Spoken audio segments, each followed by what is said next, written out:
তো বন্ধুরা দেখো রান্না বসালাম, এইদিকে বসিয়েছি ভাত আর ওখানে হচ্ছে ডিম সেদ্ধ। আর আজকে কি রান্না করব দেখাই। তো দেখো এখানে নিয়ে এসছে, এটা তো লাউ, কালকে 4টে লাউ পেরেছিল, তার মধ্যে এই ছোটোটা আমি রেখেছি, বাকি সব দিয়ে দিয়েছি। আজকে করব এখানে চিচিঙ্গে নিয়েছি, চিচিঙ্গেটা ভাজবো হচ্ছে নারকেল দিয়ে।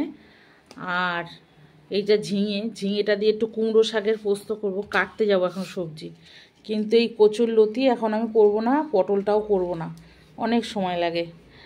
আর এটা হচ্ছে আমার একটা কুর্তি, এটা দিয়ে দেখো এখানে আলনার বাঁধা রয়েছে, তো মেয়েকে বেঁধে রাখি আমি এটা দিয়ে, নাহলে আমি রান্না করি আর ও পেছন দিয়ে পালাই, বুঝেছো?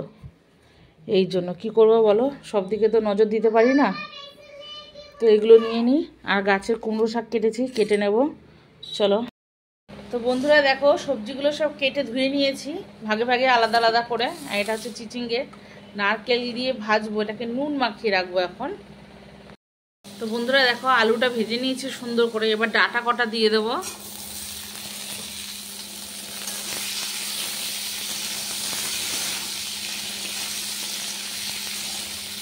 নেড়ে ছেড়ে নিয়ে ঝিঙে দিয়ে দেবো।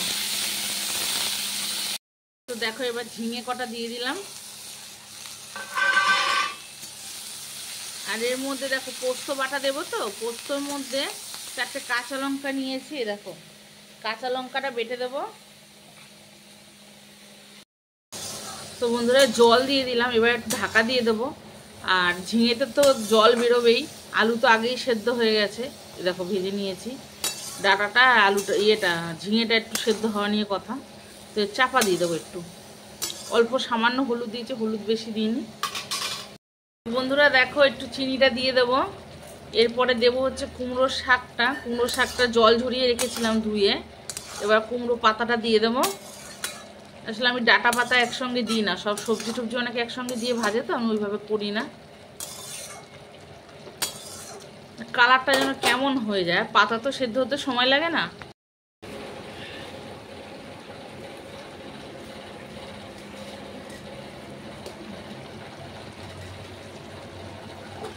পাতাটা একটু নরম হয়ে আসলে এরপরে পোস্ত বাটাটা দিয়ে দেবো। তো দেখতে থাকো।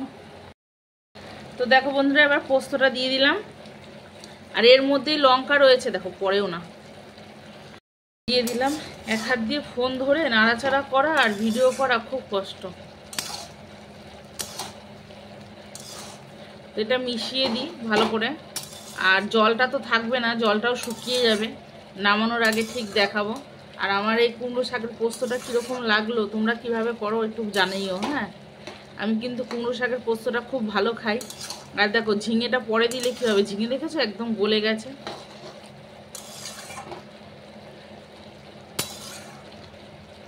লাউ শাকের থেকে কুমড়ো শাকটা খেতে কিন্তু অনেকেই বেশি পছন্দ করে, আমিও তাই। আর কালারটা দেখেছো কত সুন্দর সবুজ সবুজই আছে। তো বন্ধুরা দেখো পোস্তটা আমার রেডি, আর শুকনো করব না, একটু রস রস থাকলে ভালো লাগবে খেতে। এবার নামিয়ে দেব, আর যেটুকু বেশি থাকবে না কেন, আলু রয়েছে তো, আলু টেনে নেবে, দেখো এবার নামিয়ে নেব।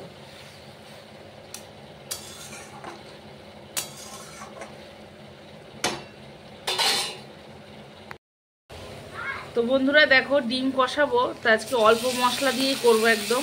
একখানা পেঁয়াজ দিয়েছি, আর সামান্য একটু আদা রসুন বাটা, টমেটো আমি দিলাম না, নিয়ে এসেছিলাম একটা টমেটোই, দেখো এই নষ্ট দেখে ফেলে দিলাম। এক হাতে কাটছি আর রান্না করছি, সবজিগুলো কেটে নিয়েছিলাম, আদা পেঁয়াজ রসুন ছাড়াইনি। তো এই দেখো ডিমটাও ভেজে রেখেছি, ডিমটা করবো। তো বন্ধুরা দেখো এবার ডিমটা দিয়ে দেবো, কষিয়ে নেব।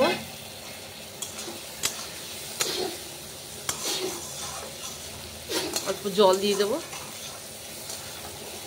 আর আজকে ডিমের ভেতরটা না একদম নরম আছে, কুসুমটা কিন্তু বেশি সেদ্ধ হয়ে যায়নি, ইচ্ছে করে এরকম করে নামিয়ে রেখেছি। আর মেয়ের একটা ডিম ছাড়াতে গিয়ে তো ভেঙেই গেল। বন্ধুরা দেখো এইটুকুই পরিমাণ জল দিয়েছি, একটু ফুটবে, আর আজকে একটু রসই রাখবোই। দেখো সব গলে গেছে পেঁয়াজ, একটু গরম মশলা দিয়ে নামাবো। দেখো এইটুকু পরিমাণে ঝোল রাখবো, আর দিয়ে দিলাম একটু সামান্য গরম মশলা, বেশি দেবো না, কেন ডাল ফাল তো করবো না, একটুখানি মেখে খাবে। নামিয়ে দেবো এবার। চিচিঙ্গেটা দিয়ে দেবো এবার।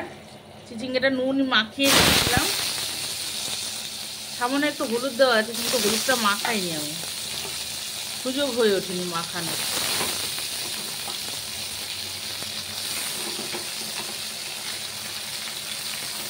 এটা ভেজে নেবো ভালো করে, নেড়ে চেড়ে দিলাম ভালো করে। এবার গ্যাসের ফ্লেমটা কমিয়ে দেবো, আস্তে আস্তে ভাজা হতে থাক। তো বন্ধুরা দেখো চিচিঙ্গাটা প্রায় ভাজাই হয়ে গেছে। তো এর মধ্যে নুন হলুদ ছাড়া আর কিছুই দিইনি, দেবো এখন নারকেল কোড়াটা দিয়ে দেবো। তো এই যে নারকেল কুড়িয়ে রেখেছিলাম, এটা দিয়ে দিলাম। আর দেবো এতে 1 চামচ মিষ্টি দেবো, চিনি, একটু মিষ্টি মিষ্টি লাগে খেতে। চিনি নিয়েছি, দিয়ে দিলাম।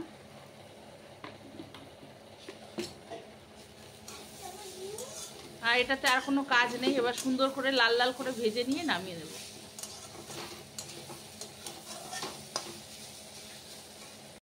তো বন্ধুরা দেখো আমার নারকেল দিয়ে চিচিঙ্গে ভাজা কমপ্লিট।